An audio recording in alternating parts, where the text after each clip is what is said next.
el mismo slide y podréis, bueno, pues tomar nota de dirección de correo, etcétera.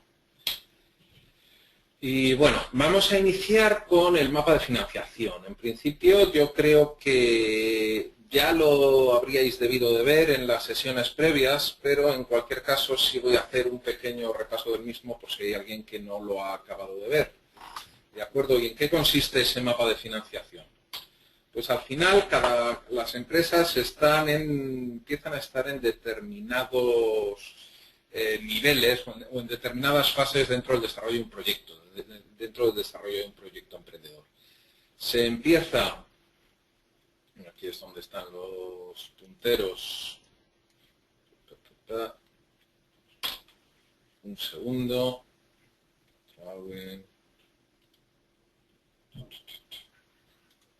bueno, se empieza aquí en la primera fase, la fase de la idea, tenemos una idea, vamos validándola, empezamos luego ya a trabajar una eficiencia y a partir de ahí la escalamos y llegamos a unas fases más maduras del proyecto, ¿de acuerdo? Entonces, en las fases iniciales en las cuales tenemos la idea, vamos montando ese prototipo o lo vamos validando, la tipología de financiación de entrada a la que podemos acudir pues serían estos, ¿no? Serían las tres Fs, el family, Friends and Fools, es decir, lo que sería la financiación nuestra propia o de nuestros familiares o algún amigo que le rasquemos algo de dinero para empezar a desarrollar ese proyecto. También, bueno, pues por parte de las incubadoras y aceleradoras que nos ayudan y nos aprietan para tratar de desarrollarlo y darnos coordenadas. Y pese a que no tenga que ser una financiación estrictamente en dinero, sí es una financiación en el sentido que nos están aportando una serie de información y una serie de parametrización del proyecto y de dirección del proyecto. Y luego finalmente también la parte de crowdfunding, que bueno, pues no deja de ser otra vía de financiación para proyectos en su inicio, ¿no? Poco más adelante, pues cuando ya tenemos un modelo de negocio en el cual hemos visto que podemos generar dinero, ya el producto que estamos generando,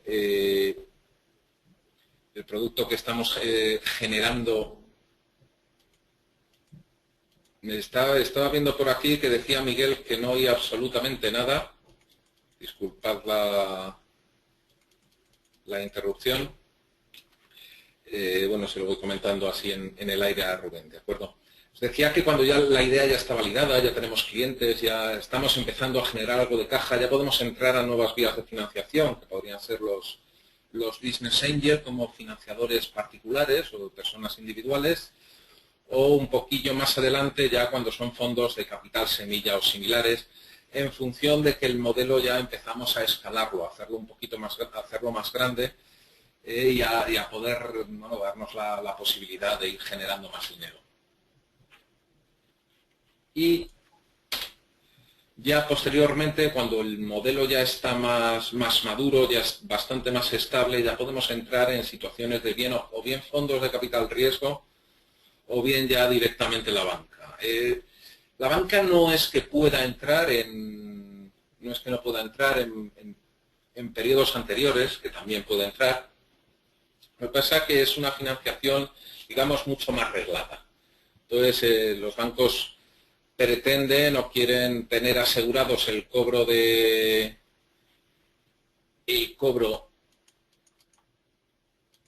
Sí, perdón. Estaba viendo por aquí las preguntillas que decía algo Ignacio.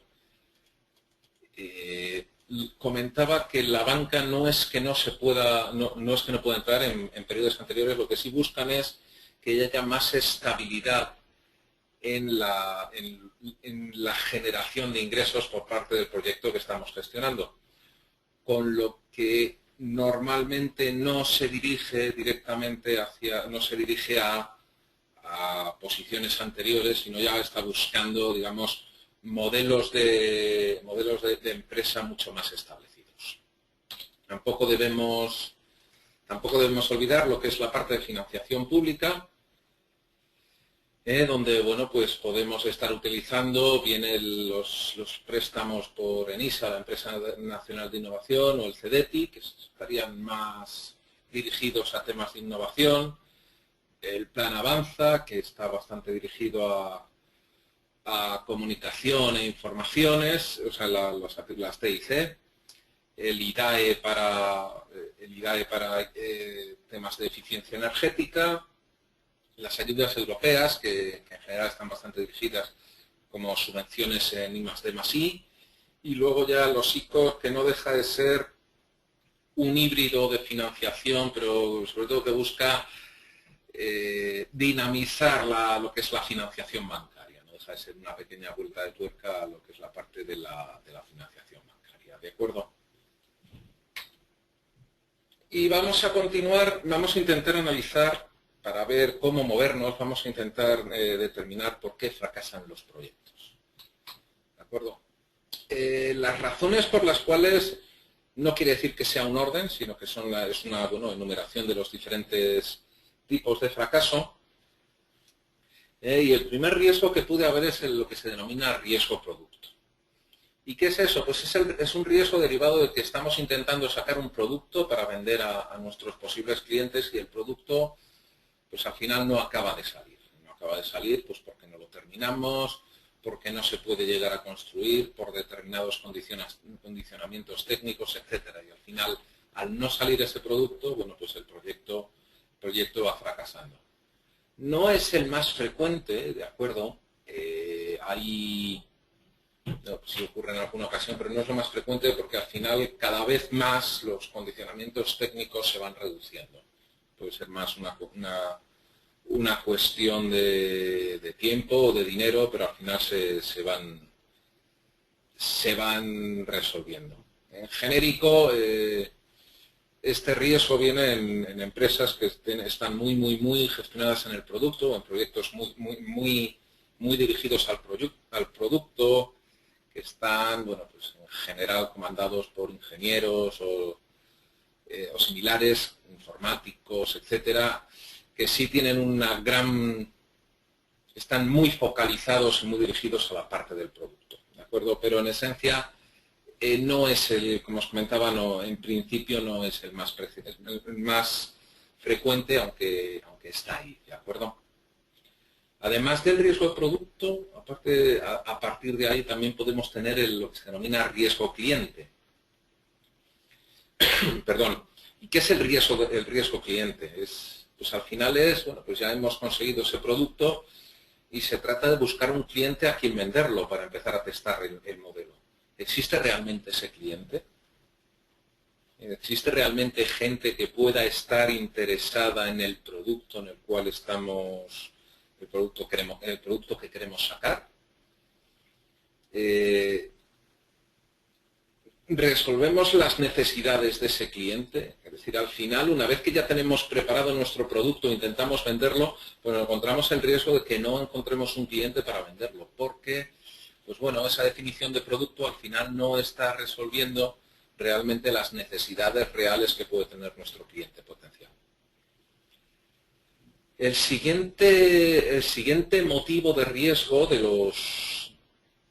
los diferentes proyectos puede ser el riesgo de mercado. Es decir, ya hemos construido el producto, ya hemos conseguido algún grupo de clientes para empezar a trabajar con ellos, hemos cubierto esa necesidad, pero ¿hay mercado de verdad o solamente tenemos esos pocos clientes? Es decir, ¿existe un mercado que quiera consumir el producto que estamos comercializando, que hemos producido y estamos comercializando?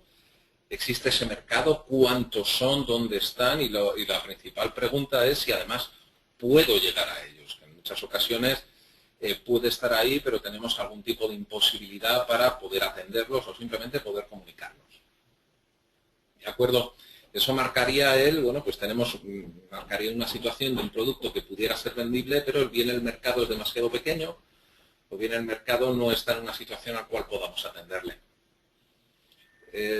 A partir de ahí podemos ya tener un producto, un cliente, ya un mercado el cual estamos atendiendo y empezaríamos ya con otra tipología de riesgos que es el riesgo de modelo de negocio. ¿Y esto qué quiere decir? Bueno, pues al final tienen que cuadrar todas las cifras, ¿no? Es decir, tenemos un modelo de negocio en el cual nosotros estamos captando clientes, le comercializamos un producto y con ello generamos unos ingresos. Pero ese coste de captar ese cliente tiene que ser menos que el valor que le voy a sacar a ese cliente durante toda la relación que tenga con él. Es decir, se ven casos de modelos de negocio, pues en típico modelo en modelo web, en el cual el coste de sacar un nuevo usuario, en el típico modelo premium, pues el coste de un nuevo usuario que se dé de alta en la parte premium de mi modelo puede ser superior a todo lo que le puedo sacar a ese cliente durante su periodo de vida. Perdón. Entre toda la inversión que estamos haciendo en tráfico, en posicionamiento web, en SEM, en SEO, etcétera, en social media marketing, tratando de que lleguen todos esos clientes a mi página web, les muestro el producto y finalmente llega un determinado porcentaje de ellos y se dan de alta. Si yo al final divido todo lo que me he gastado en todo ese marketing para que entrara la gente por mi página web y se dieran de alta y se dieran de alta como usuarios premium y les puedo empezar a facturar y lo divido, todo ese importe lo divido entre el número de personas que efectivamente se han hecho web, tendrá que ser un importe menor de lo que les voy a poder sacar. Y en ocasiones me puede ser igual o mayor, o el margen que nos deje no permita, bueno, pues ya no financiar, sino no permita afrontar o no permita mantener los costes de gestión normal de negocio, de mantenimiento. En este caso lo que tenemos es un negocio que no está bien dimensionado. El modelo de negocio en sí no está bien dimensionado y en ese punto podemos tener riesgo de que el modelo en sí quiebre porque no cuadran los números. ¿De acuerdo? Perdón. Una vez que se ha superado el riesgo de producto, el riesgo de cliente, el riesgo del mercado, y ya tenemos un modelo de negocio que está funcionando, pues ya empezaremos a tratar de que sea escalable. Es decir, a que crezca para empezar a conseguir más clientes y ya sacar una rentabilidad mayor. Y aquí, bueno, pues nos puede venir lo que se llama el riesgo de equipo. Es decir, tenemos las personas que están generando el equipo con el cual estamos desarrollando este negocio, pues quizá no pueden no ser las más adecuadas. Quizá nuestro financiero no tenga la capacidad para desarrollar bien el modelo de negocio, para desarrollar todo ese crecimiento. Bien, la parte comercial no es suficiente. Es decir, en esencia, se trata de tener las mejores personas o las personas más adecuadas para hacer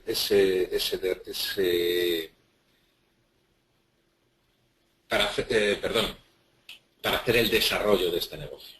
¿De acuerdo?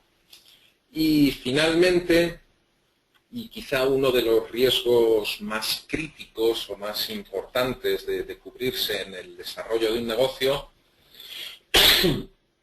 es el riesgo financiero. Y diréis, ¿qué es ese aquí? ¿Qué queremos hablar con este riesgo financiero?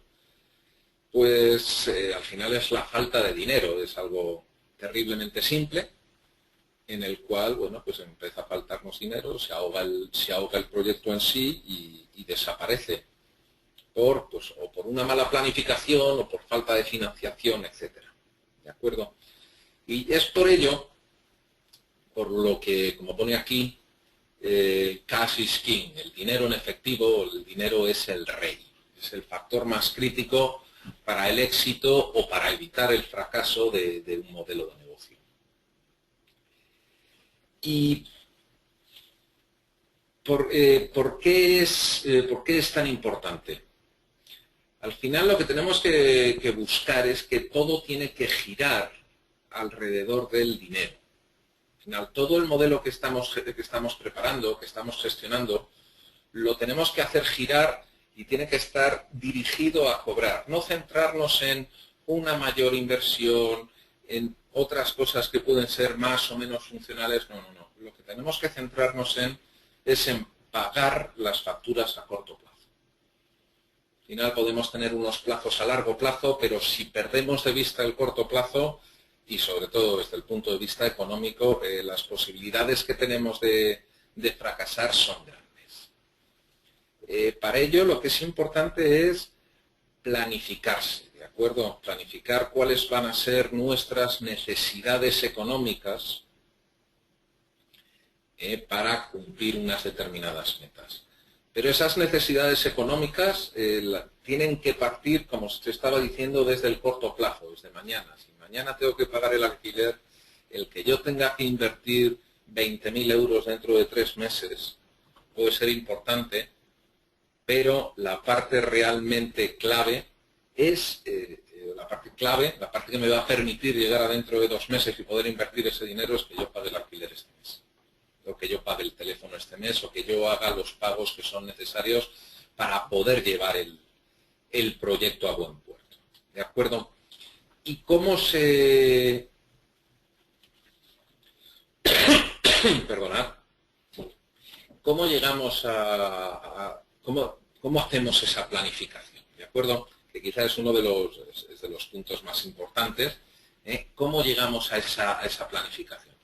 Pues en lugar de coger y hacer unas metas a muy largo plazo o a medio plazo, es decir, dentro de 2 meses tengo que, o voy a invertir tanto en el desarrollo de la aplicación o el desarrollo del producto, o voy a intentar voy a invertir tanto dinero en conseguir tanta financiación, o sea, tanto tráfico en mi página, ¿para qué? Es decir, al final lo que tenemos es que tratar de bajar a tierra y que estos hitos estén claramente definidos.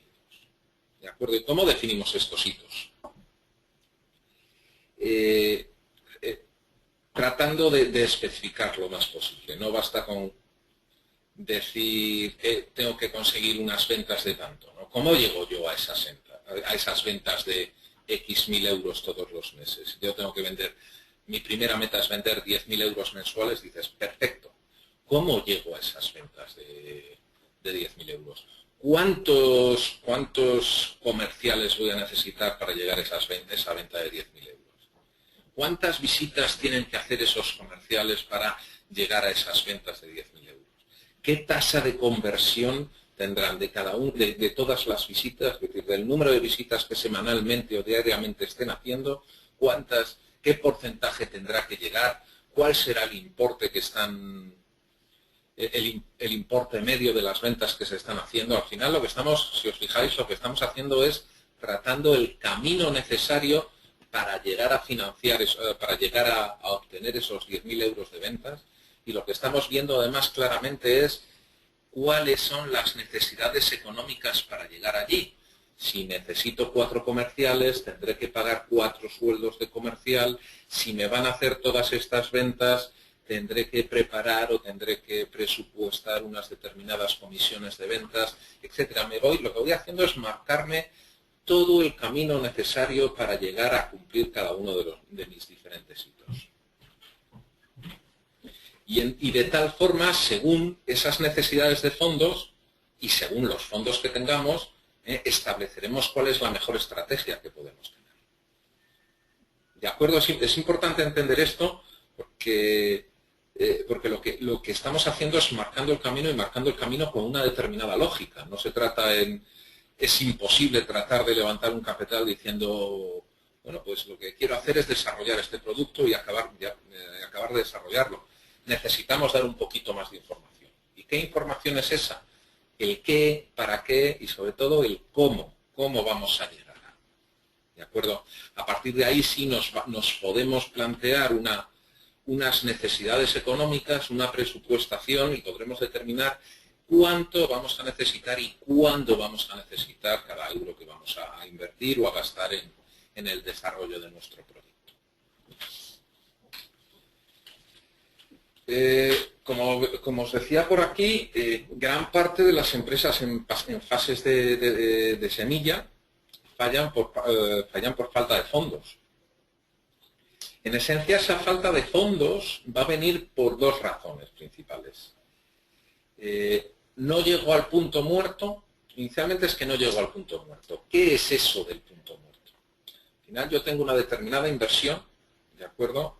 Meto ahí el dinero y lo que voy teniendo es una serie de costes corrientes, pues ese alquiler, esos sueldos, es el pago de esa factura de la luz, el pago de la factura del teléfono, etcétera. Y lo que estamos haciendo es tratando de facturar y estoy generando unos ingresos a los cuales tendré que deducirle lo que efectivamente me está costando el producto que estoy comercializando. Quiero decir, si estoy vendiendo bolígrafos, que es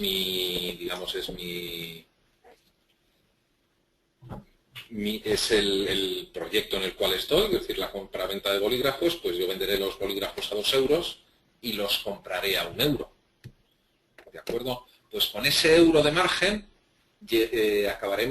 tendremos que cubrir todos esos costes recurrentes que os decía antes, que son esos costes fijos, esos costes del alquiler, del teléfono, etc.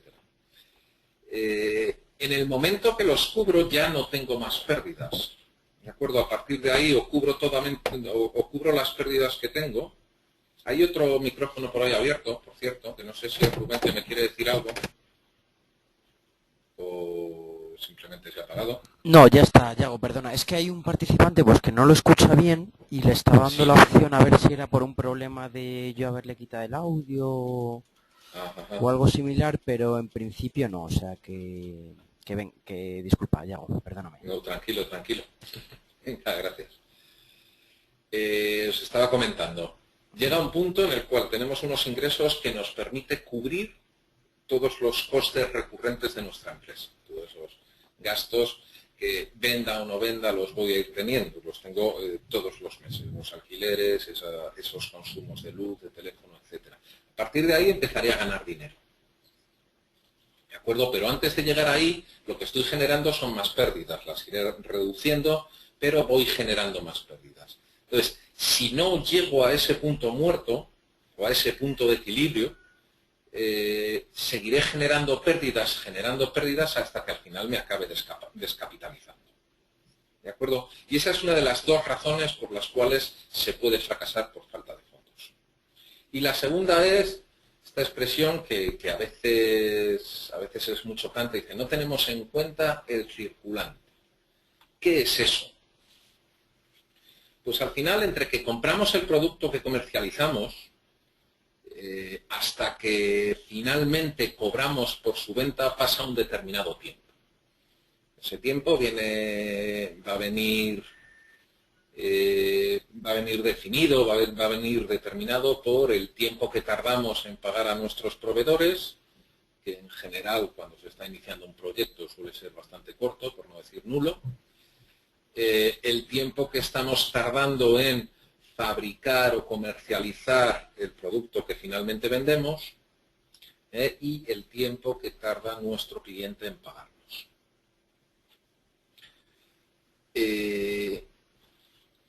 Todo ese tiempo es un tiempo que estamos facturando, que tenemos el dinero rondando, digamos, por todo el mercado, pero no lo tenemos en el bolsillo.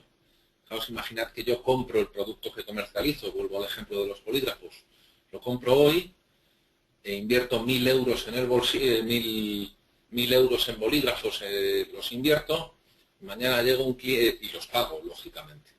Mañana llega un cliente, le vendo esos 1.000 bolígrafos, por los cuales se los vendo por un importe de 2.000 euros. ¿De acuerdo? Pero me va a pagar a 60 días. Los 1.000 euros que he invertido, más los 1.000 euros de margen que me daría mi cliente, no los tengo en el bolsillo, quedan flotando, digamos, en el mercado hasta que se cumpla el plazo y finalmente me pague ese cliente. Pero si yo quiero seguir manteniendo mi actividad, tendré que volver a invertir 1.000 euros más para seguir comprando más bolígrafos para poder seguir vendiéndolos. Fijaos que, por una parte, yo estoy pagando mis ventas al contado, pero cuantas más ventas tenga, más dinero voy a tener que financiar. Puede llegar un punto en el cual, si no tenemos en cuenta esta cadencia y digamos, esta circulación de dinero y el tiempo que lo estamos financiando, nos estrangulamos en liquidez. Porque yo voy comprando bolígrafos, comprando y pagando bolígrafos, los voy vendiendo, pero no los estoy cobrando todavía.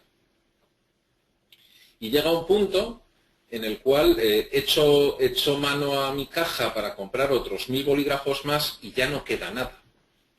Entonces ya no podemos comprar más, con lo cual no podemos vender más, pero si todavía sigo sin cobrar, pues tengo que pagar mis nóminas, tengo que pagar el alquiler del almacén, tengo que pagar la luz, tengo que pagar el teléfono, etc. Y me he quedado completamente descapitalizado.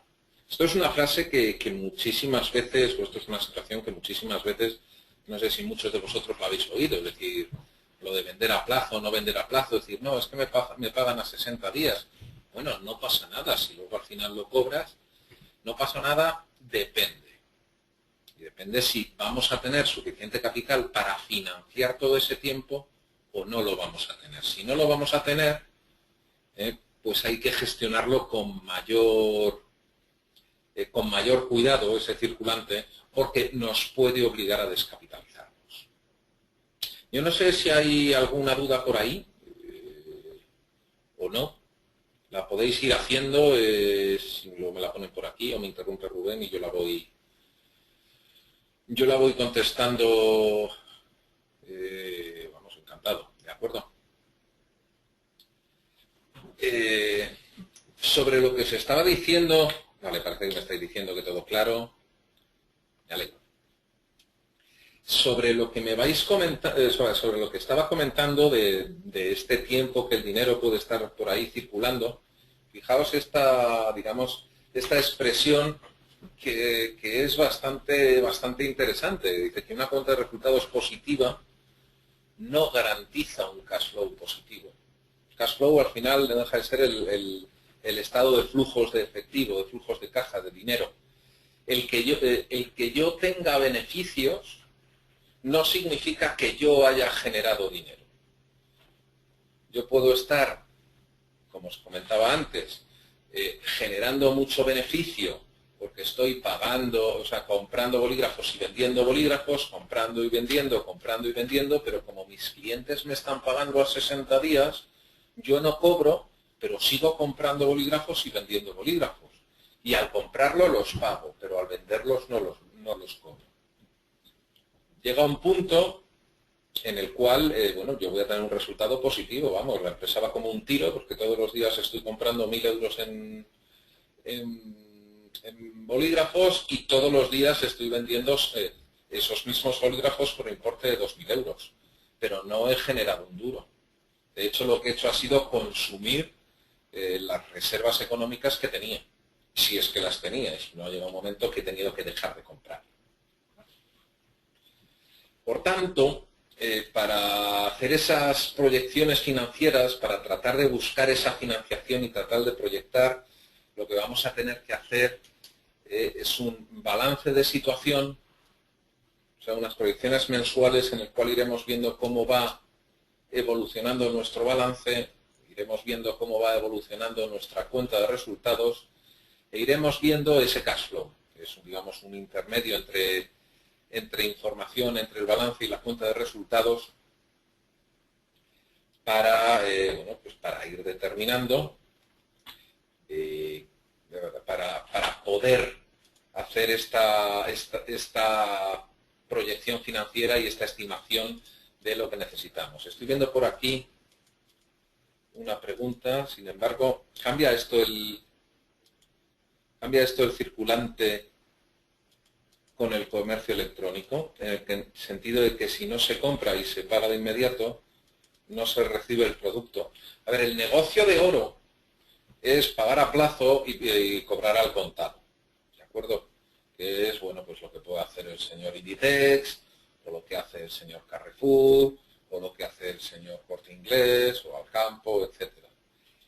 Son negocios en los cuales yo estoy cobrando al contado y aprieto a mis proveedores para pagarlos más tarde, con lo cual la situación que estaba comentando antes se invierte. Es decir, yo compro los bolígrafos, no los pago, los vendo y los cobro. Y me meto 2.000 euros en el bolsillo. Vuelvo a comprar otros 1.000 bolígrafos, no los pago, los vuelvo a vender y me meto otros 2.000 euros en el bolsillo. Al final, el dinero lo tengo yo. Y no lo tiene y es mi proveedor al final el que me está financiando. Mientras que de la otra forma, la que comentábamos inicialmente, lo que hago yo es financiar a mis clientes. ¿De acuerdo? Entonces, ¿se invierte? ¿Puede llegar a desaparecer? Sí, puede llegar a desaparecer si nos encontramos en una situación en la cual, por la tipología de comercio que tenemos, yo cobro al contado. Pero no desaparece. ¿De acuerdo? Porque puede haber otra serie de pagos de circulante que no estén recogidos directamente en la situación de compraventa, ¿de acuerdo? También hay ocasiones en las cuales se habla de que en caso de servicios, a ver, si estamos prestando servicios, este problema no lo tendríamos. Y, hombre, depende, porque yo el sueldo del personal que está prestando el servicio lo estoy pagando religiosamente todos los meses. Si yo los servicios los estoy cobrando a 60 días, estoy financiando 60 días ese sueldo. ¿De acuerdo? Se puede ir mitigando. Hay empresas, ya digo, que se financian con lo que se llama un fondo de maniobra negativo. Es decir, al final, como el tiempo que pasa entre que pagan y cobran es negativo, es decir, primero cobro y luego ya pagaré, la cantidad de efectivo que tengo en mi cuenta corriente es muchísimo mayor de la realidad del negocio, del beneficio que estoy teniendo. ¿Por qué? Porque el mercado, porque mis proveedores me financian. ¿De acuerdo? Fijaos hasta qué punto puede llegar casos como, bueno, pues como se estaba comentando antes, de Carrefour o Inditex. Inditex lleva, yo no le recuerdo a Inditex una ampliación de capital. Pero vamos, yo he estado viendo cuentas de Inditex desde el año 2000 o 2002, una cosa así, y no recuerdo que haya ampliado capital, y sin embargo, fijaos el crecimiento brutal que ha tenido a nivel mundial. Todos los Zaras que se han abierto en tiendas compradas en las principales calles comerciales y en las calles comerciales más caras de todo el mundo mundial, y no han hecho una sola ampliación de capital y su financiación bancaria es de chiste. ¿Quién es quién financia Inditex, todo el crecimiento de Inditex? Sus proveedores. ¿De acuerdo? En los casos de Carrefour también puede llegar a ser, no por criticar al señor Carrefour, pero digo por la tipología de modelo de negocio. Muchas veces llegamos a estos hiper y vemos un mostrador ahí de Bimbo o de Danone o lo que sea. El producto ni siquiera, ya no es que no esté comprado, que no esté pagado por parte de esa gran superficie, es que ni siquiera está comprado, es que ni siquiera lo reponen. Es decir, es el propio Danone o el propio Bimbo el que va a reponer el producto.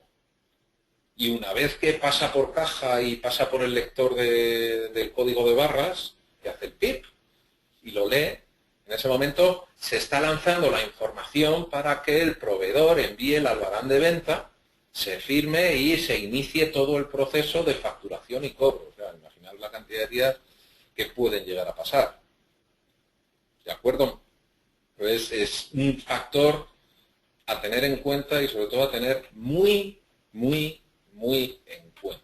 Porque nos sorprenderíamos la cantidad de proyectos y la cantidad de empresas que se parten por aquí. Empresas que pueden ser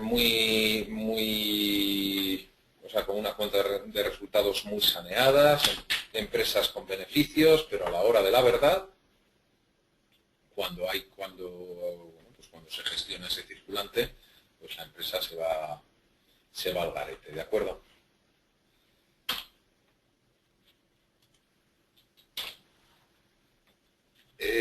Bueno, a ver, tenía otra preguntita por aquí. Sí. Efectivamente, me preguntaba por aquí Llanos dice que el problema de financiación los tienen sus proveedores. Efectivamente. De hecho, en ocasiones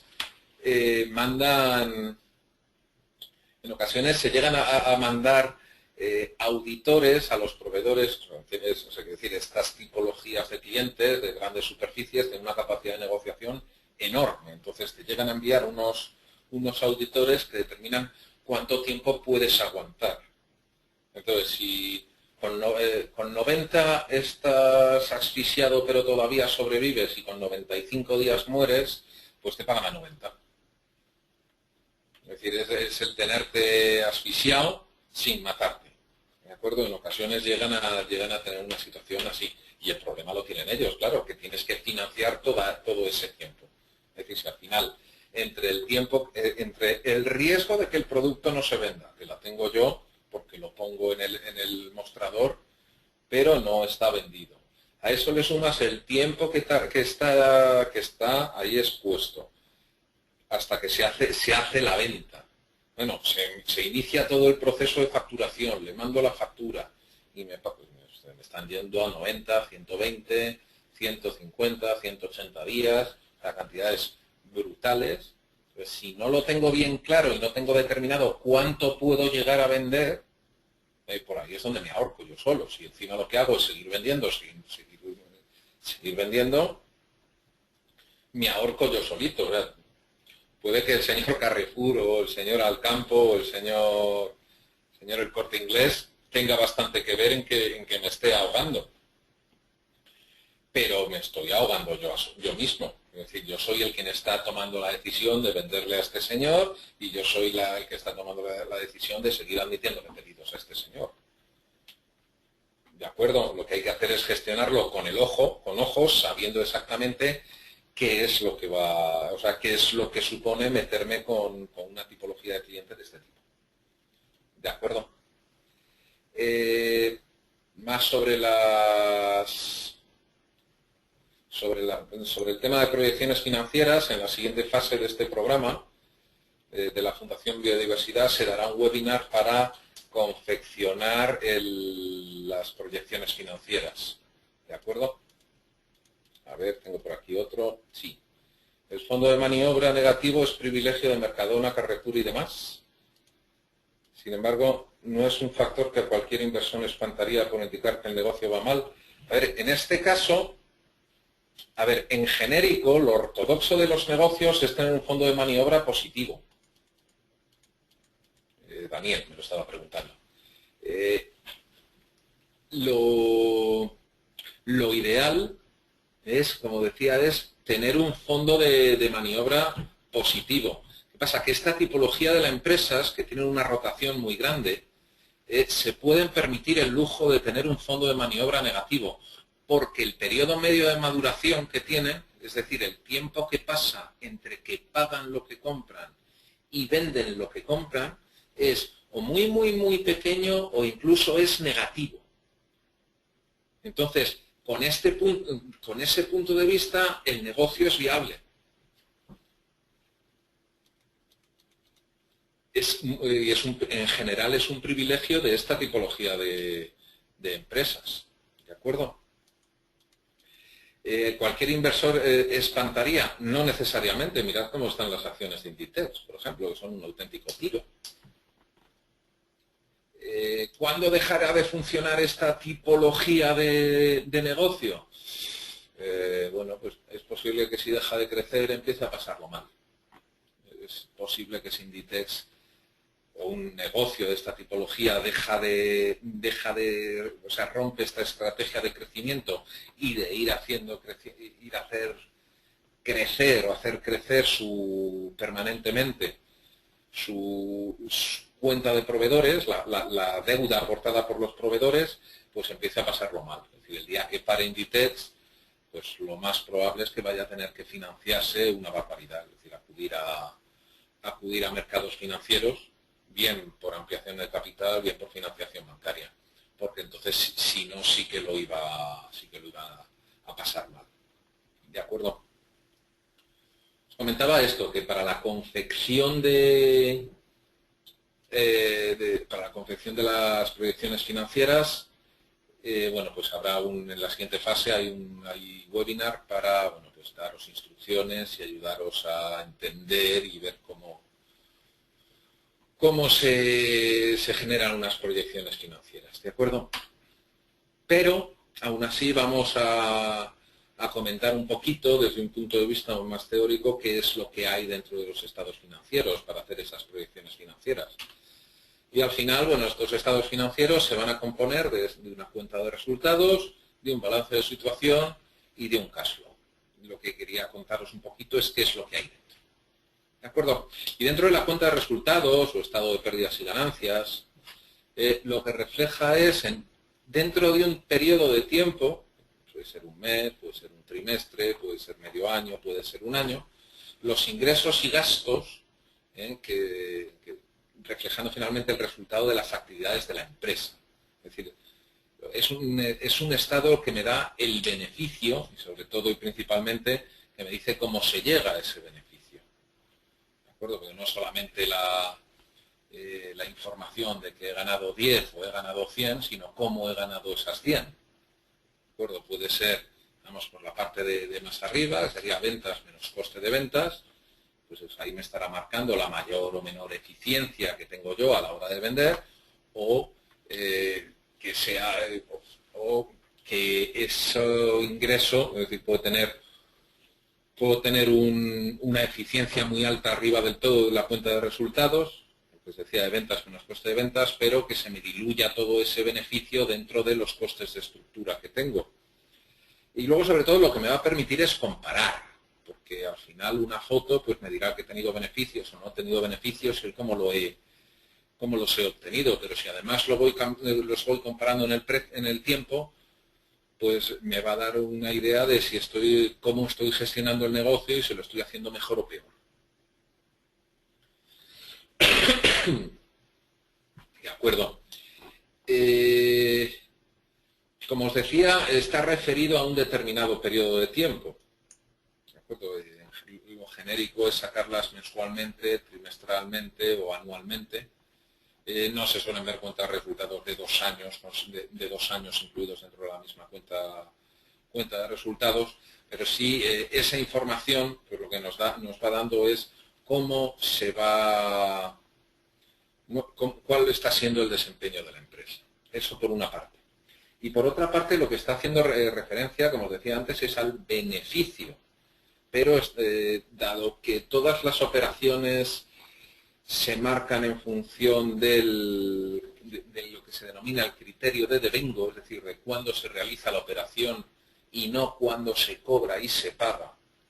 El que yo tenga beneficio no va a significar que genere caja o no haya generado caja. Por otra parte, tenemos el balance de situación, que refleja pues, el valor de una empresa en el activo y cómo ha financiado ese valor con el pasivo. A ver, en esencia, lo que refleja el balance de situación son las masas patrimoniales, digamos, y eso es el conjunto de bienes, de derechos y de obligaciones. ¿Y eso qué es? Pues los bienes son los bienes que tenemos. Es decir, nuestra casa, nuestro coche, nuestro ordenador, etcétera, eso es un bien que tenemos. Al final todos tenemos bienes, derechos y obligaciones, tanto empresas como nosotros individualmente, ¿no?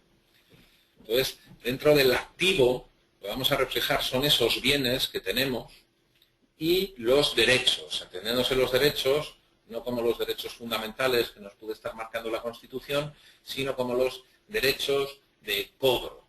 ¿De acuerdo? Aquí estamos hablando de una empresa y lo que nos interesa es todo puesto en unidades monetarias, en euros. ¿De acuerdo?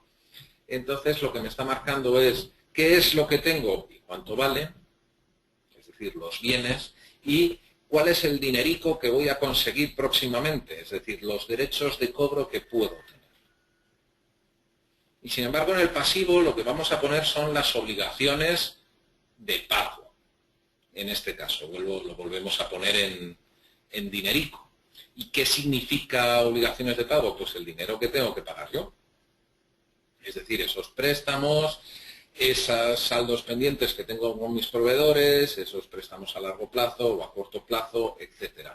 Y finalmente, la diferencia de todo eso, de esos bienes, de esos derechos y de esas obligaciones, lo que me va a marcar es el valor de esa empresa. Es lo que se denomina el patrimonio, o el patrimonio neto, los fondos propios, etc. Entonces, si os fijáis, lo que nos está marcando es la foto de qué es lo que hay y qué es lo que se debe. Pero es una fotografía no referido a un periodo de tiempo, es la fotografía a fecha de hoy, que tengo o que dejo de tener. ¿De acuerdo? Y finalmente el cash flow no deja de ser digamos, un informe o un vehículo que lo que hace es ligarme, ligar o unir lo que es el balance de situación con la cuenta de resultados. Y lo que me está diciendo, entre otras cosas, es, para yo generar todos estos ingresos o este beneficio, ¿cuánto dinero he tenido que utilizar? O sea, ¿genero dinero? ¿No genero dinero? ¿Necesito gastarme dinero en invertir? ¿No lo he utilizado en invertir? Etcétera. Lo que está identificando es qué ha pasado con el dinero. Está haciendo un chequeo de todos los movimientos que hay, en esencia, y lo que me está diciendo es qué ha pasado con el dinero en un determinado periodo de tiempo. ¿Ha subido? ¿Ha bajado? ¿Qué hemos hecho con él? ¿Y en qué nos lo hemos gastado? La esencia de hacer unas proyecciones financieras es hacer toda esta información, pero a futuro. Y a futuro lo que quiere decir es qué vamos a hacer dentro de 3 meses, en qué vamos a emplear o cómo vamos a emplear el dinero dentro de los próximos 3 meses, 6 meses, 1 año, 2 años, 3 años. Aparte de cuánto dinero vamos a generar, cuánto dinero vamos a cobrar en los próximos meses. Es decir, lo que me está diciendo es, estamos poniendo en números esa presupuestación, esos hitos que queríamos poner, y esas estimaciones futuras las estamos poniendo en números. Y estamos viendo, bueno, pues que efectivamente tenga lógica todos esos números juntos. ¿De acuerdo? ¿Alguna duda a propósito de estados financieros? Si está bien me podéis poner que va bien, porque así de paso sé que hay alguien. Y si no, bueno, pues si me ponéis la duda y si no vamos continuando, ¿de acuerdo? ¿Todo bien por aquí? ¿Todo ok? ¿Me explico bien? Menos mal. Venga, muchas gracias a todos. Ok, perfecto.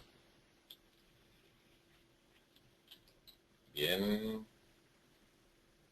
Me alegro que esté claro. Perdona. Pues continuamos con las necesidades y las limitaciones que tenemos, ¿no? Las necesidades, en función de las necesidades que tengamos y de los hitos que vayamos alcanzando, vamos a llegar a diferentes fuentes de financiación. Según hay un señor por aquí que se llama Guy Kawasaki, que es, bueno, pues es un gurú, estuvo en todo el lanzamiento, pues como director de marketing, creo, de todo el grupo Apple, la creación y todo el proceso de inicio de Apple, y ahora mismo es uno de los gurús de empresas, de startups, de nuevas empresas. Bueno, está escribiendo bastante, ha escrito mucho, y es uno de los gurús a propósito de cómo lanzar una empresa, ¿de acuerdo? Y según este hombre, según Guy Kawasaki, los hitos principales que tenemos que alcanzar para conseguir financiación son, bueno, pues primero, demostrar la viabilidad del concepto, ¿de acuerdo? ¿Y cómo demostramos esa viabilidad? Pues al final no deja de ser, bueno, pues diseñar un determinado producto, hay que demostrarlo a base de conceptos, o sea, no conceptos, a base de criterios claros, ¿de acuerdo? final tenemos un determinado modelo. Un segundo, que he visto por aquí alguna duda. Sí, me dicen por aquí que estimar bien las ventas es complicado. Perfecto. Efectivamente es complicado, pero lo que muchas veces se hace, y no es la mejor salida, es, hombre, es que como no puedo estimarlo bien, no lo estimo. Bueno, pues vamos a ver. ¿Cuál es el objetivo de ventas que tengamos? Y vuelvo, lo estaba comentando un poco anticipando al principio de la videoconferencia. ¿Cuáles son las ventas que queremos tener? Tantas. 10.000. ¿Vale? ¿Cómo llego a esas ventas? ¿Qué es lo que tengo que llegar a hacer esas ventas? Y empezamos a construir en base a indicadores claros y específicos, lo que ahora los consultores llaman KPIs, que es un término que está tremendamente de moda. Son los Key Performance Indicators, que lo que me dice es, al final, lo que se está yendo es a cómo medir exactamente el desempeño para cumplir ese hito.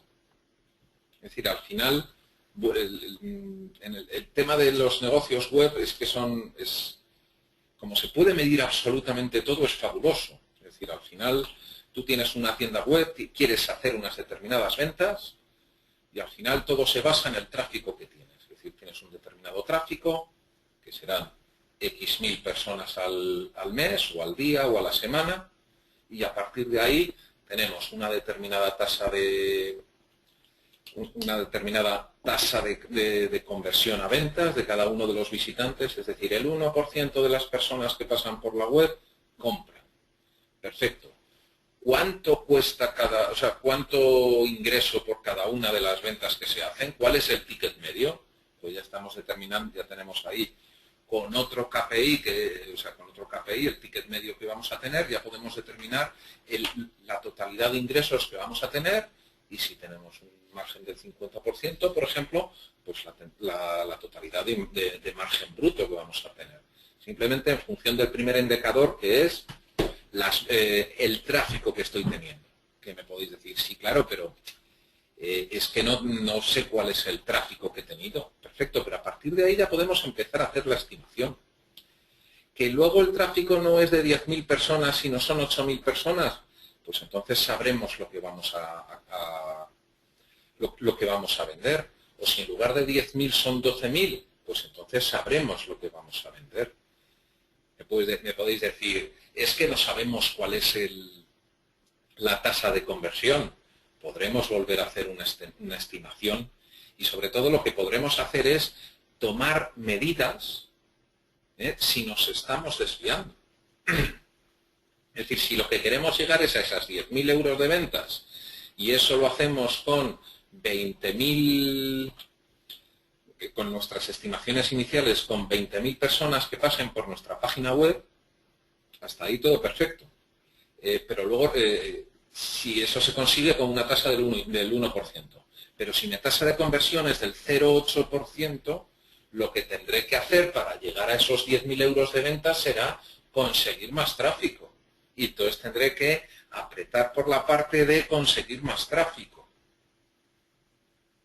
Si la tasa de conversión, el ticket medio es bajo, tendré que buscar la forma de incrementar ese ticket de venta a base de ese ticket medio, a base de ofertas, a base de lo que sea, a base de presentar mejor o presentar de otra forma nuestra web. Pero lo que me está permitiendo es tomar medidas, y eso lo podemos hacer exclusivamente si lo tenemos medido.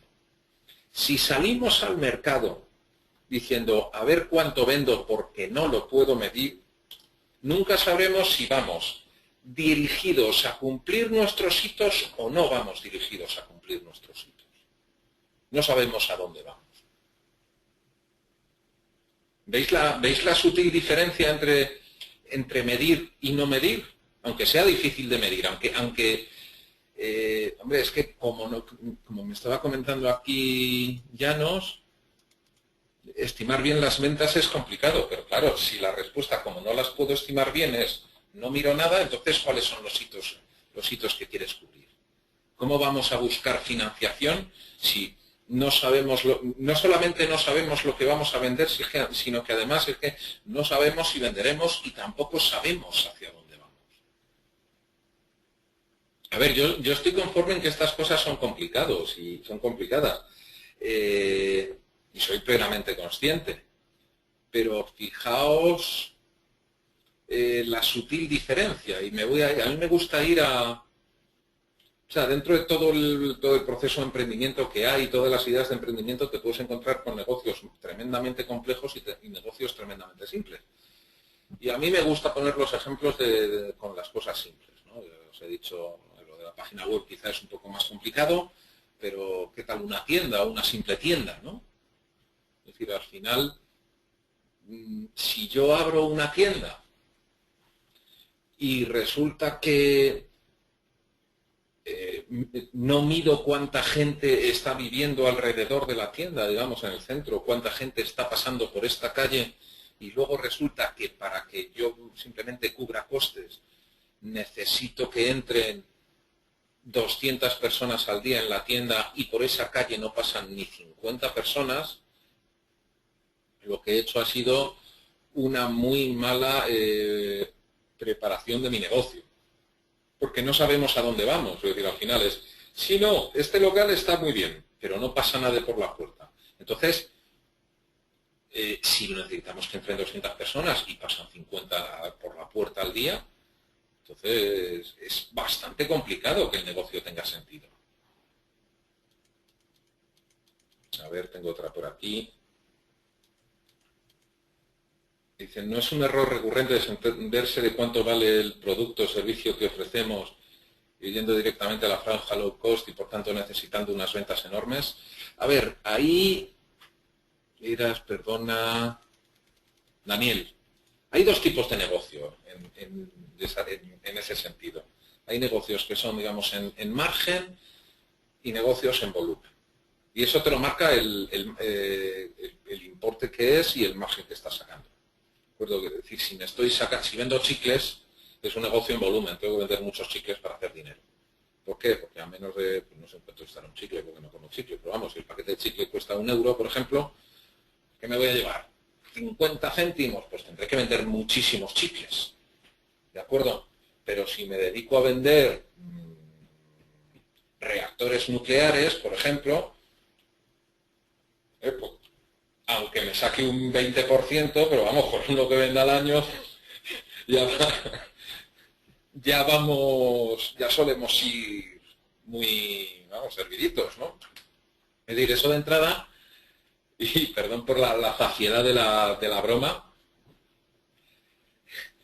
pero, a ver, es un problema genérico. Si, a ver, puedo tratar de irme a margen, es decir, puedo tratar de, a ver, la idea es remunerar todo lo que tenemos que remunerar en el negocio, es decir, todo lo que son cubrir todos los costes fijos, remunerar el capital, etcétera. Si yo quiero alcanzar unas cifras de 20.000 y solamente lo puedo conseguir reduciendo margen, pues también tengo que ser consciente de que estoy reduciendo el margen. Pero si mi análisis es, yo necesito un margen bruto de 10.000, por ejemplo, si reduzco margen tengo que incrementar esas ventas, ese número, o sea, estoy reduciendo margen para incrementar el número de ventas para llegar a esos 10.000. La eterna cantinela que se montó hace unos meses con el tema del cine, que hubo un día del espectador, etcétera, que ahora lo han puesto más. Es decir, al final es ¿cuánta gente va al cine si están cobrándote a 10 euros la entrada o cuánta gente va al cine si te están cobrando la entrada a 5 euros? Es decir, si el resultado fuera que si está a 10 euros van 10 personas, ingreso 100 euros, y si está a 5 euros van 20 personas, vuelvo a ingresar 100 euros, me da exactamente lo mismo. Si consigo romper esa proporción hacia arriba, tendré más ingresos. Y si es para abajo, al final lo que estaré haciendo es matar el propio negocio. ¿De acuerdo?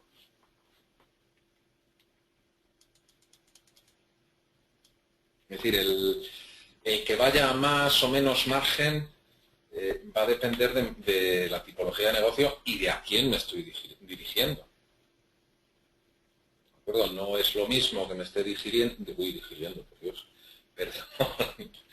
No es lo mismo que me esté dirigiendo a, bueno, pues a ver, también depende un poco de cómo esté haciendo la competencia. Ahora ya me estoy metiendo en marketing directamente, pero si yo me dedico a competir en precio, lo único que hace que me compre la gente es el precio.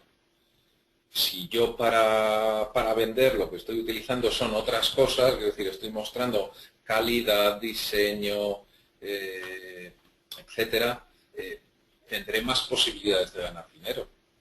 Es decir, al final yo puedo vender teléfonos móviles tipo Apple, tratando de diferenciarme en calidad, en todas estas cosas, o puedo coger y ser la típica empresa empresa china, que cojo y fabrico un móvil low cost que lo vendo a 100 euros. Entonces puedo comprar el móvil de 100 euros, puedo comprar el móvil de 500. ¿A cuál me voy a dirigir? ¿Y qué me están vendiendo? Uno solamente me vende en precio. Es decir, si mañana sale uno de 98, me voy a ir al de 98. Porque lo único que puedo competir es en precio. Es decir, si al señor que vende móviles a 100 euros le sale mañana un competidor que vende móviles a 98 euros, me voy a ir con el de 98. Pero si llega otro que me los vende a 96, lo compro a 96. Es decir, ahí en lo único que estoy compitiendo es en precio.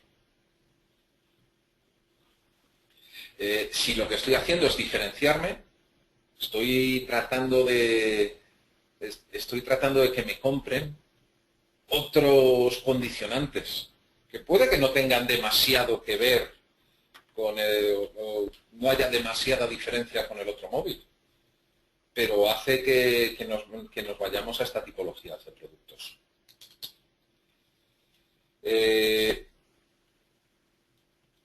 Os decía, se trata de, volviendo un poquillo al tema, de que esas proyecciones financieras las saquemos con base a estos KPI medibles, de tal forma que podamos controlarlo.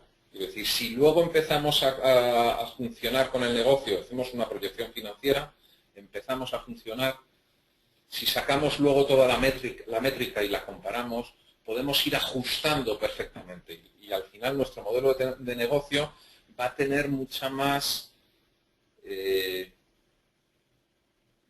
va a ser mucho más realista y sobre todo vamos a tener los negocios mucho más controlados, con lo cual a la hora de buscar financiación va a ser muchísimo más creíble. Decía también Peter F. Drucker que lo que no se puede medir no se puede controlar. Y por supuesto, si no lo puedes controlar, no lo puedes gestionar, no lo puedes mejorar. Si no estamos midiendo permanentemente el desempeño del negocio, y medirlo en bases que sean medibles, no es tan simple como lo que os decía 1000 de ventas. Mucho más, hay que ver cómo se llega. Ponemos unos hitos demasiado grandes, y por demasiado grandes me refiero demasiado amplios. Incrementar mis ventas en un 30%. Vale, perfecto, eso es un objetivo, pero ¿cuáles son los hitos, las metas que tengo que llegar para incrementar mis ventas en ese 20%? ¿Cuántas visitas más tienen que hacer mis comerciales? ¿Cuántos comerciales necesito? Y en esencia, una vez que tengo toda esa información, lo que me va a marcar es cuál va a ser mi necesidad de capital para poder hacer frente a ese crecimiento. Y luego, según empezamos a funcionar, lo vamos a contrastando la mayor o menor calidad de esas mediciones, de esos indicadores, de esas métricas, y cuanto más contrastado, más fácil va a ser conseguir financiación. Muy bien, pero ¿los gerentes tienen en cuenta esos objetivos previstos de ventas? Deberían. Me gusta la pregunta, Llanos. ¿Los gerentes tienen en cuenta esos objetivos previstos de ventas? Se supone que sí. Es decir, no sé yo con qué gerentes te habrás encontrado, ¿de acuerdo? Pero en principio deberían tenerlos. Pues si no los tienen mal vamos, ¿eh? Si no tienen claro a qué objetivos tienen que llegar, bueno, ¿cómo se gestiona? ¿Cómo gestionas si no tienes un objetivo? Miedo da si se sobrepasan y no eres capaz de atenderlos.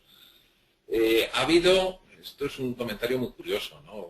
Una realidad muy curiosa, pero de quiénes eran los directores generales de una gran mayoría de las empresas españolas antes de la crisis y después de la crisis, ha habido un cambio importante. Mientras antes de la crisis todos venían todos venían de ventas. Es decir, al final todos los directores generales eran antiguos directores de ventas. Bueno, pues a partir de la crisis se ha producido una paulatina y a veces abrupta sustitución y ahora en general los directores generales vienen de dirección financiera. ¿Por qué? Pues porque cuando había barra libre de dinero no había problema por pasarse no había problema por sobrepasar esos objetivos. ¿Por qué? Porque lo que necesito es más capital. Ningún problema. Me voy al banco, que no deja de ser una tienda que vende dinero, y como hay dinero por aquí, me lo dan. Y me lo daban muy barato. Cuando se cerró el grifo, se cerró la barra libre de dinero, entonces uno de los recursos más escasos era el dinero. Entonces ya no se trata de vender, se trata de vender lo justo. Entonces, malo es no llegar, pero peor puede ser sobrepasarlo. Vender más de lo que podemos financiar puede ser muchísimo más peligroso para una empresa que vender de menos. Ya nos dice que en pequeños negocios no están pendientes de esas cantidades y viven del día a día. Efectivamente, porque hay muchas veces que el día a día no nos ayuda a gestionar nuestros negocios. Y esto es una maldad muy malvada por mi parte. ¿De acuerdo? Pero si lo único que yo hago para gestionar mi negocio, estoy hablando de pequeño negocio, vuelvo a hablar de la tienda.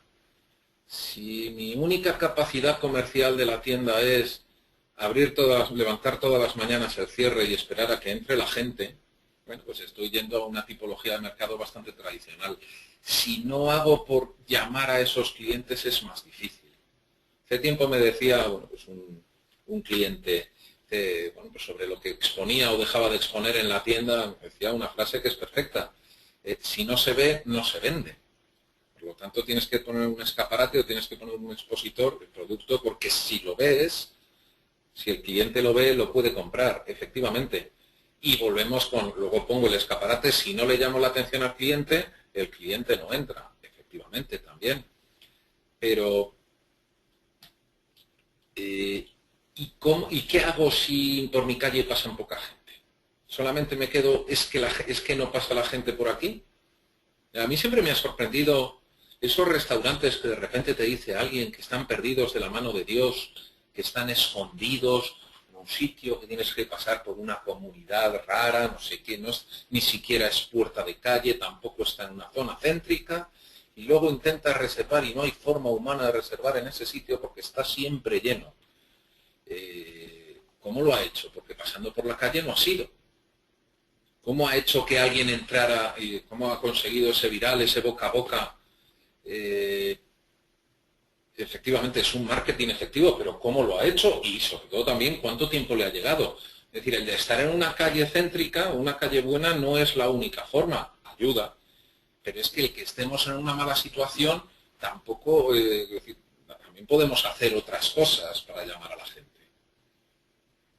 ¿De acuerdo? Estamos haciendo un marketing efectivo que podremos haber hecho ofertas en empresas que hayan venido y luego esas personas de la empresa que han ido también pues comen con su mujer o cenan con su mujer o con sus amigos, etcétera, y se va ligando una bola de viral o de boca a boca y al final el restaurante es más conocido, efectivamente, pero hay que moverse para hacerlo.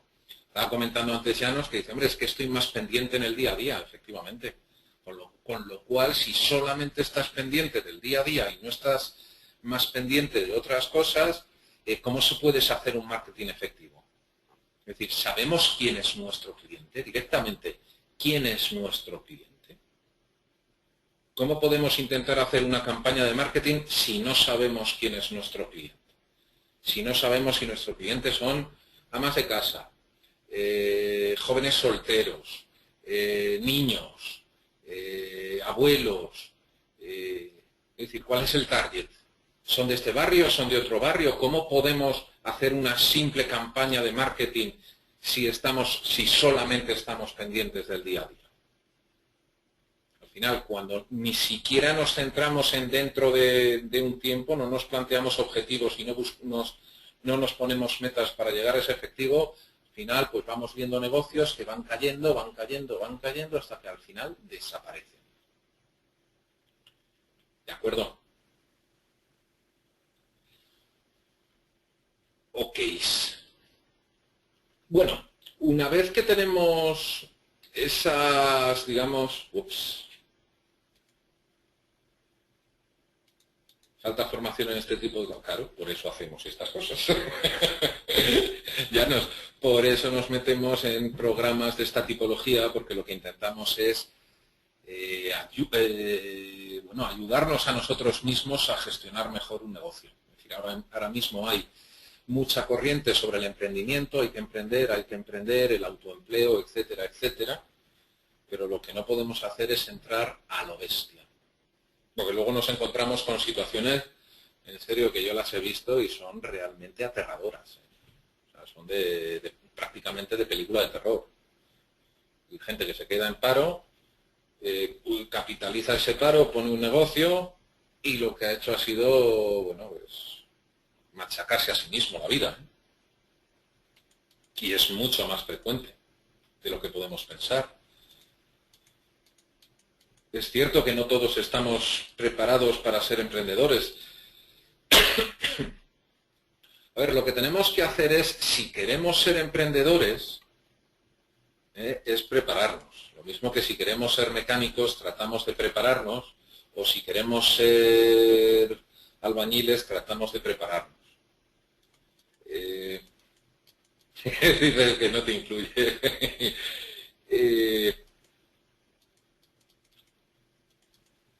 Sí es cierto, o sea, sí es verdad que hay gente que entra a meterse en negocios muy a lo bestia. Es decir, a ver, habéis visto, habremos visto todos, bares que duran 2 meses. Y eso es una auténtica aberración, pero es que aparte es que han arreglado el local. Es decir, es un bar que está cerrado, que ya tendrá la licencia, se meten 2 meses y vuelta a cerrar. Pero alguien en realidad se piensa que un bar va a empezar a funcionar desde el minuto 1. Si alguien realmente se piensa eso, es un inconsciente. Un bar, para estabilizarlo bien, pues te dura entre 1 o 2 años. O sea, menos de 1 o 2 años no te va a durar. Aquí me están diciendo 1 año mínimo y 2. El pretender llegar a punto de equilibrio en 2 meses es una aberración, y la gente que coge y se mete en toda la inversión de un bar para luego cerrar al mes y medio, pues lo que han hecho ha sido tirar el dinero.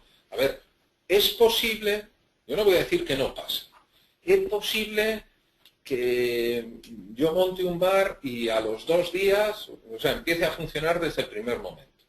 Sí. Y también es posible que me toque la lotería. Con perdón, porque lo que voy a decir ahora es muy políticamente correcto. Yo tenía un amigo que cuando estábamos por ahí de copas, entraba a las chicas y las entraba de una forma muy, muy, muy salvaje. Es posible que una le dijera que sí. Creo que recordar que una vez una le dijo que sí. Pero es que el resto, el 99,9% del resto de las mujeres, le dijeron que no. Entonces, ¿no es más lógico buscar una metodología que tenga una tasa de éxito más grande? Pues para esto un poco lo mismo.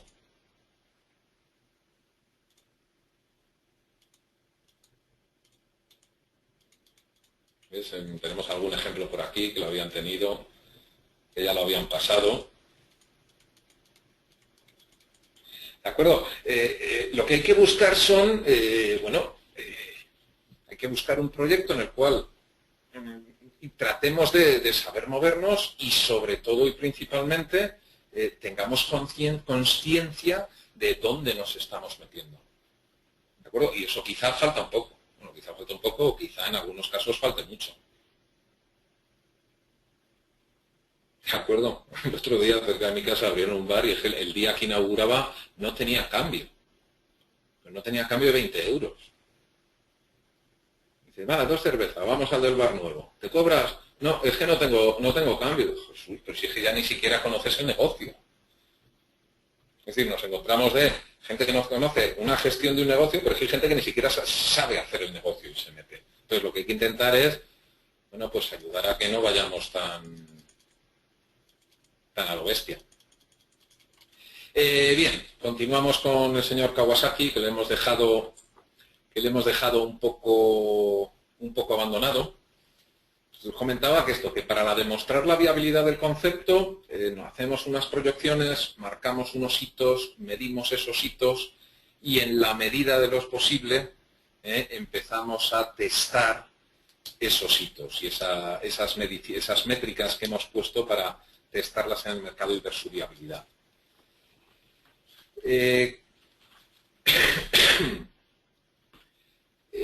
Además, pues completamos el diseño, sacamos el prototipo que vamos a vender, lo probamos realmente con los clientes, luego ya vendemos el producto final y el siguiente hito será el llegar a ese punto muerto.